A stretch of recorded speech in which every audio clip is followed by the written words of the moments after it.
Media times news channel देखे आप सभी दर्शकों का बहुत बहुत स्वागत है। मैं हूं रमनदीप कौर। इस वक्त की बड़ी खबर आ रही है प्रयागराज से। क्या है पूरा मामला, देखने के लिए बने रहिए हमारे साथ। संगम नगरी प्रयागराज साइंस सिटी के सीएमडी राशिद नसीम के भाई व कंपनी के एमडी आसिफ नसीम को लखनऊ कमिश्नरेट की क्राइम ब्रांच ने प्रयागराज से सोमवार को गिरफ्तार किया है, जहां करेली से उसके घर से गिरफ्तार किया है। 5 लाख रुपए के इनामी आसिफ को क्राइम ब्रांच ने प्रयागराज के उनके घर से गिरफ्तार किया। उसके खिलाफ लखनऊ से 374 से अधिक मुकदमे दर्ज हैं, जिनमें से गोमती नगर में दर्ज 82 मुकदमे में सीबीआई कोर्ट ने कुर्की के आदेश भी जारी किया था। वहीं कंपनी के सीएमडी राशिद नसीम की तलाश तेज हो गई। आसिफ नसीम पुत्र नसीम निवासी बी 1706/14 जीटीबी नगर करेली थाना करेली जनपद प्रयागराज के गिरफ्तारी हेतु शासन द्वारा 5 लाख रुपए के इनाम का घोषणा किया गया था। ये अभियुक्त साइंस सिटी से संबंधित करीब 300 से भी अधिक विवेचनाओं और अभियोगों में वांछित अभियुक्त था और इसके गिरफ्तारी हेतु लखनऊ कमिश्नरेट के एसीपी क्राइम के नेतृत्व में एक टीम की गठन की गई थी और ये टीम लगातार इसकी गिरफ्तारी हेतु प्रयासरत थी और आज दिनांक 1/11/2021 को इस टीम द्वारा इस अभियुक्त को प्रयागराज से गिरफ्तार करने में सफलता प्राप्त की गई है। अग्रिम विधिक कार्रवाई अमल में लाई जा रही है। संगम नगरी प्रयागराज के इस संगम तट का नज़ारा है, जहां संगम तट के राम घाट करीब हरिहर आरती के पास मां गंगा की प्रतिमा सैंड आर्ट के माध्यम से इलाहाबाद विश्वविद्यालय के छात्रों ने बनाया और ये संदेश दिया कि गंगा जिस तरह से हिमालय से स्वच्छ निकल रही है, उसी तरह से हर जगह रहना चाहिए और गंगा की गोद में रहने वाले जीव जंतु को जो पॉल्यूशन के वजह से परेशानी होती है, उस पर भी हमें ध्यान देना चाहिए, उनका ख्याल रखना चाहिए और लोगों को गंगा स्वच्छ अभियान में बढ़ चढ़ के हिस्सा लेना चाहिए। आइए सुनाते हैं क्या कहना है इलाहाबाद विश्वविद्यालय के सैंड आर्ट के छात्रों का। यह है माँ गंगा पर, ये वन विभाग के तरफ से है। उन्होंने एक भव्य गंगा की आकृति बनवाई है, साथ में जो हिमालय से निकलती हुई गंगा है का दृश्य हम लोगों ने अपने सैंड आर्ट के माध्यम से दिखाया है। साथ में स्वच्छता का भी लेके इस पे हम लोगों ने एक मैसेज दिया है कि अपनी गंगा को क्लीन करें, ताकि एक जो हमारी गंगा है वो हमेशा क्लीन रहे। अंदर जो जानवर और मछलियां हैं उनको भी राहत मिले, क्योंकि वाटर पोल्यूशन हद से ज़्यादा हो चुका है। तो आज का सैंड आर्ट हम लोगों ने नमामि गंगे के तहत बनाया है, जिसमें वन विभाग की ओर से यह सैंड आर्ट बनाया गया है। तो इसमें एक माँ गंगा की भी प्रतिमा बनाई गई है सैंड आर्ट के तौर पर। तो यह एक बहुत ही भव्य सैंड आर्ट भी है। इस बार हम लोगों ने सैंड आर्ट में गंगा जी का एक प्रतिमा बनाया है और जिसमें ये फॉरेस्ट डिपार्टमेंट के सहयोग से बन रहा है ये सैंड आर्ट, और जिसमें गंगा जी का एक स्वरूप दिखाया जा रहा है और जो हिमालय पर्वत है उसमें नदी स्वच्छ और सुंदर निकलती हुई दिखाई दे रही है। और जिसमें सर ये प्रदूषण को लेकर इसमें किया गया है कि प्रदूषण किस तरीके से बढ़ता जा रहा है दिनों दिन। गंगा नदी हो गई, अलग अलग फैक्ट्रियां हैं जो रास्ते में नदी में बहाई जा रही हैं गंदगी केमिकल। इसी वजह से हम लोग सैंड आर्ट किए हैं। फॉरेस्ट डिपार्टमेंट के सहयोग से ये काम हो रहा है, जिसमें दिखाया गया है कि गंगा नदी जिस तरीके से हिमालय से निकल रही स्वच्छ, वही स्वच्छ और सुंदरता नदी में बरकरार रहनी चाहिए। क्या नाम है? मनोज कुमार। नगरी प्रयागराज में जहां दीपावली के पर्व पर दुकानें सजी हैं, मगर देखने वाली बात तो तब हो गई जब पुलिस चौकी ही सजावट के सामान की दुकान बन गई। जी हां, ये नज़ारा है घंटाघर चौराहे का, जहां पुलिस बूथ को दुकान लोगों ने बना दिया और पुलिस बूथ पर खड़ी पुलिस भी मूक दर्शक बनी रही। आप देख सकते हैं पुलिस बूथ को किस तरह से सजावटी झालरों से सजा दिया और यहाँ से खड़े होकर दुकानदार सामान बेच रहे हैं और लोग खरीद रहे हैं और पुलिस बूथ सजावट के सामान की दुकान बनी, पुलिस बनी मूक दर्शक। संगम नगरी प्रयागराज के ये सूरजकुंड पुलिस चौकी के पास का नज़ारा है। आप देख सकते हैं डिवाइडर पे किस तरह से आवारा गौवंश पेड़ खाता नज़र आ रहा है। आप देख सकते हैं किस तरह से डिवाइडर के पेड़ को गौवंश खाते नज़र आ रहे हैं और जिससे लाखों रुपए से लगे डिवाइडरों के पेड़ पर हो रही बर्बादी, मगर जिम्मेदारों को इसकी परवाह नहीं है। जहां योगी सरकार द्वारा हरियाली के लिए डिवाइडरों में पौधे लगवाए गए थे, अब उसे गौवंश खाकर खराब कर रहे हैं और जिम्मेदार अनजान। संगम नगरी प्रयागराज 2022 के चुनाव का जहां आगाज़ हो गया है, तो वहीं आज सैंड आर्ट के माध्यम से डीएफओ के द्वारा बनाए गए सैंड आर्ट में आज सैंड आर्टिस्टों ने एक भव्य सैंड आर्ट उत्तर प्रदेश के नक्शे की आकृति बनाई, जिसमें उत्तर प्रदेश प्रयागराज लिखा हुआ था और उत्तर प्रदेश का नक्शा पूरे भगवा कलर से रंगा हुआ था। इससे क्या दर्शाया जा रहा था, ये अपने आप में एक बड़ा सवाल। संगम नगरी प्रयागराज में वैश्विक महामारी कोरोना के बाद फिर से भीड़ नज़र आने लगी है और 2 साल के बाद फिर से धनतेरस पर लोगों की बर्तन खरीदने को भीड़ दिखाई दी और लोग जमकर खरीदारी करते नज़र आए। मगर वहीं लोगों में इम्यूनिटी बढ़ाने के लिए तांबे के बर्तन की क्रेज़ ज़्यादा दिखाई दिया।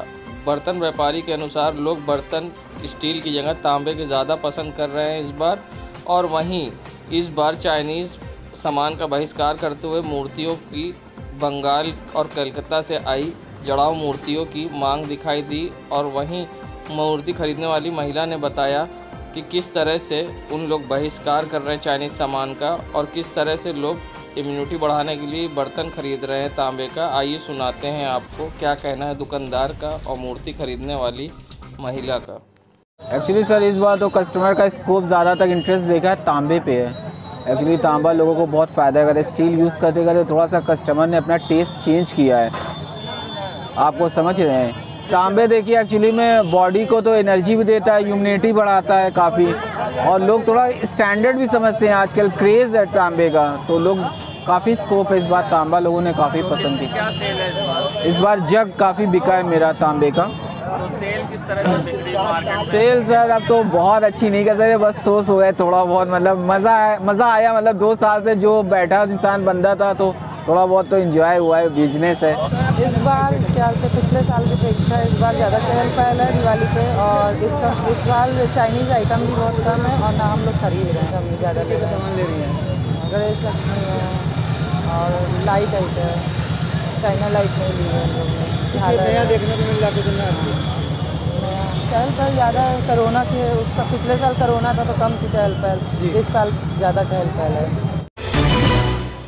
जहां आज के ज़माने में हर कोई अपने बारे में सोचता, मगर कुछ ऐसे लोग भी हैं जो लोगों के और दूसरे के बारे में भी सोचते हैं। आज संगम तट पर भी ऐसा ही एक नज़ारा देखने को मिला, जहां कुछ छात्र और नौजवान युवा दिखाई दिए और बच्चों को गिफ्ट बांटते दिखे। और जब हमने उनसे बात करी तो उनका कहना था कि हर कोई के लिए दीपावली खुशियाँ लाती है और बच्चों के चेहरे पर मुस्कान लाती है। और हम भी आज यहाँ बच्चों को देने गिफ्ट आए हैं जिनके पास कुछ नहीं है और उनके चेहरे पर मुस्कान लेने आए हैं। और ये साई वेलफेयर के नाम से एक सोसाइटी थी जिन्होंने बच्चों को यहाँ पर गिफ्ट और सामान खाने के बांटे। आइए सुनाते हैं क्या कहना है उनका। आज का दिन बहुत बड़ा है, धनतेरस का दिन है और हम सब जानते हैं कि छोटी दीपावली बड़ी दीपावली हम सब के घर में खुशियाँ लाती हैं। उन बच्चे हैं जो गरीब बच्चे जिनके पास कुछ खाने को नहीं रहता ज़्यादा, ना उनके पास कपड़े होते हैं ढंग से, हम उनको अपनी तरफ से, हमारी टीम की तरफ से खुशियाँ बांटने हैं। उनके चेहरे पे प्यारी से स्माइल लेने आए हैं। हमारे तरफ से एक छोटा सा तोहफा उनके लिए, उनकी दीपावली अच्छे से खुशी से थोड़ा सा मन सके, हम लोग की बस यही शुभकामनाएं हैं और हम यही चाहते हैं कि हम उनको थोड़ी सी खुशियाँ बांट सकें। आज आप लोग ने क्या किया और कहाँ पर क्या बांटा है? अभी तो फ़िलहाल हम यहाँ संगम में आए हैं और हमारा जो है हमारी टीम की तरफ से हम सबको अभी कुछ लोगों को हमने बांटा और अभी हम ये और शुरू कर रहे हो और हम यहाँ सबको बांटने जा रहे हैं अभी और लोगों को। क्या नाम है आपका? सिमरन। संगम नगरी प्रयागराज में जहां दीपावली से पहले बाज़ारें सजी और मिट्टी के दिए और खिलौनों से दुकानें तो सज गईं, मगर बिक्री को लेकर दुकानदार में निराशा और परेशानी दिखाई दी। विशाल प्रजापति बताते हैं कि जहां उनकी दुकान सजी है और बिक्री एकदम नहीं है। पिछले 2 साल से कोरोना के कारण वैसे ही काम ठप था, मगर इस बार दुकानें सजाई गई है और उनको उम्मीद है कि उनके दिए और मिट्टी के सामान बिकेंगे। मगर विशाल का ये भी कहना था कि सरकार को सोचना चाहिए और चाइनीज़ सामान पर रोक लगानी चाहिए, जिससे उनके शहर का सामान उनके शहर में बिक सके और 2 पैसे अच्छे उनको मिल सके। आइए हम सुनाते हैं क्या इस पूरे मामले पे कहना है विशाल का और किस तरह से है दुकानों में बिक्री। तो कोरोना की वजह से, तो लॉकडाउन की वजह से सब कुछ तो बंद ही था, आप लोग को पता ही है। और इस बार लगाया गया है तो सुबह से बैठे हैं, अभी तक तो बिक्री तक नहीं हुई है। मोदी जी से आशा करते कि कुछ किया जाए, जो हम लोग को सहायता मिले। बताइए जो पट्टी के दिए हैं किस क्या रेट के हैं और जो खिलौने? ये तो अभी लॉकडाउन के देखते पहले तो महंगे बिकते थे, लेकिन अब लॉकडाउन से इंसान इतना परेशान है, इसकी वजह से कुछ हम लोग को कम करके बेचना पड़ रहा है कि अगले को भी दिक्कत ना हो, हमको भी दिक्कत। 60 रुपये की 100 बिक रही है दिए। आप देखिए कि प्लास्टिक का इंसान ज़्यादा वो यूज़ कर रहा है, चाइना की चीज़ ज़्यादा आ रही है इलाहाबाद में, तो हम लोग तो आशा करते हैं कि बंद होना चाहिए कि इलाहाबाद में ऐसी चीज़ें ना आए, हम लोग का मतलब इलाहाबाद की ही चीज़ इलाहाबाद में यूज़ की जाए। क्या नाम है आपका? विशाल प्रजापति। संगम नगरी प्रयागराज सिविल लाइंस के संगम प्लेस की रोड का नज़ारा है, जहां आप देख सकते हैं स्ट्रीट लाइट इस रोड पे ना होने के कारण अंधेरा छाया है। जब तक दुकानें खुली होती हैं तब तक यहां रोशनी होती है, उसके बाद ये सड़क अंधकार में डूब जाती है, जिससे आने जाने वालों को परेशानी का सामना करना पड़ता है। Railway station civil lines side से इस सिविल लाइंस जाने के लिए भी रास्ता है, मगर यहाँ पर रात के अंधेरे में लोगों को आने जाने में परेशानी का सामना करना पड़ता है और जिम्मेदार अनजान। संगम नगरी प्रयागराज ट्रैफिक पुलिस लाइन के ठीक सामने डिवाइडर बनाया गया था, उसमें 2 लाइन भी लगाई गई थी। वहीं पीडीए द्वारा लगाई गई दोनों लाइन अब बीच रोड पर किसी बड़ी दुर्घटना को दावत दे रही हैं। बता दें, यहाँ लखनऊ से प्रयागराज का मुख्य मार्ग है और सड़क पर जिस तरह से लाइन पड़ी हुई है, किसी समय भी बड़ी दुर्घटना हो सकती है, क्योंकि डिवाइडर की सेफ्टी को लेकर ये लाइन लगाई गई थी। बता दें, इस रोड से जज व मंत्री, अधिवक्ता या ब्यूरोक्रेट्स का, आम नागरिक सभी का आना जाना हर समय होता रहता है। किसी समय भी बड़ी दुर्घटना को अंजाम दे सकती है ये 2 लाइन। अगर सही समय पर जिम्मेदारों ने इस पर ध्यान नहीं दिया तो हो सकती है बड़ी दुर्घटना। संगम नगरी प्रयागराज नज़ारा है ममफोर्डगंज का, जहां यह सड़क पर ये बरसात का पानी नहीं बल्कि आम दिनों में जल भराव नाली के गंदे पानी का है, जो नाली जाम होने के कारण सड़कों पर बह रही है, जिससे सड़क पर जल भराव है। सबसे बड़ी बात, यहाँ बीजेपी के विधायक हर्षवर्धन वाजपेयी का इलाका है और दूसरी तरफ बीजेपी से महापौर अभिलाषा नंदी गुप्ता हैं, जिनके हाथ में नगर निगम है, मगर स्वच्छता और सफाई आप देख सकते हैं किस तरह से है। नगर निगम की लापरवाही से सड़कों पर बह रहा गंदा नाली का पानी, जिससे एक बार प्रयागराज में जिस तरह से डेंगू के खतरे बढ़ रहे हैं, उसी तरह और भी यहाँ जल भराव के कारण डेंगू का संक्रमण बढ़ सकता है। मगर नगर निगम की लापरवाही से आप देख सकते हैं किस तरह के हालात हैं और लोगों को किस तरह से आने जाने परेशानी हो रही है और लोगों को सड़क किनारे चढ़कर ऊपर से जाना पड़ रहा है, मगर नगर निगम बना अनजान। कितने दिनों से ये नालियां बह रही हैं यहाँ रोड पे? ये सर 15 दिनों से बह रही हैं। यहाँ कोई न सुपर सुन रहा है, न हवलदार सुन रहा है, न यहाँ कई लोग मैं बोल चुका हूँ, कई लोग गिर चुके हैं यहाँ पे अगल बगल, और न कोई सुनने को तैयार नहीं है। देखिए आपके सामने ये है सब, मैं खड़ा हूँ यहाँ पे देख रहा हूँ। मेन लाइन भी फटी हुई है, मेन लाइन पानी की जाने वाली वो भी पूरी फटी हुई है, कुछ बन नहीं रहा है। क्या नाम है आपका? संजय कुमार।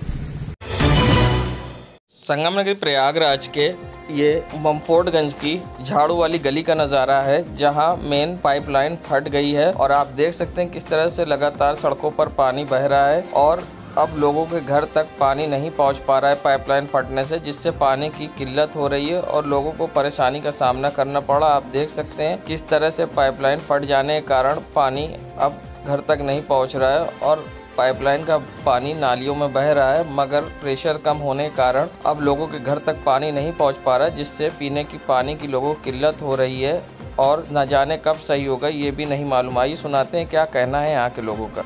क्या समस्या है? पानी ये समस्या ये है कि मेन लाइन पाइप फटा हुआ है, पानी नहीं आ रहा है। 10 दिन से मैं परेशान हूँ और पूरी पब्लिक परेशान है और एक एक बूंद के लिए हम परेशान हो रहे हैं। पानी हाजिर तो दूसरे घर से मैं लेकर आ रहा हूँ पानी। क्या नाम है आपका? मोहम्मद मुख्तार। संगम नगरी प्रयागराज के ये बैंक रोड का नज़ारा है, जहां मज़ार वाली सड़क से तेलियरगंज की ओर जाने वाली ये सड़क का नज़ारा है, जहां स्ट्रीट लाइट शोपीस बनी है, जहां रात के अंधेरे में लोगों को आने जाने में परेशानी का सामना करना पड़ता है। सबसे बड़ी बात कि ये लखनऊ के मुख्य मार्ग को जोड़ता है ये रास्ता और यहाँ से वीआईपी मूवमेंट डेली होता है। सुबह शाम दिन भर वीआईपीओ का आना जाना लगा रहता है, जिसके बावजूद स्ट्रीट लाइट यहाँ शोपीस बनी है और जिम्मेदार बेखबर हैं। देश दुनिया की खबरों के लिए world media times news channel को सब्सक्राइब करें।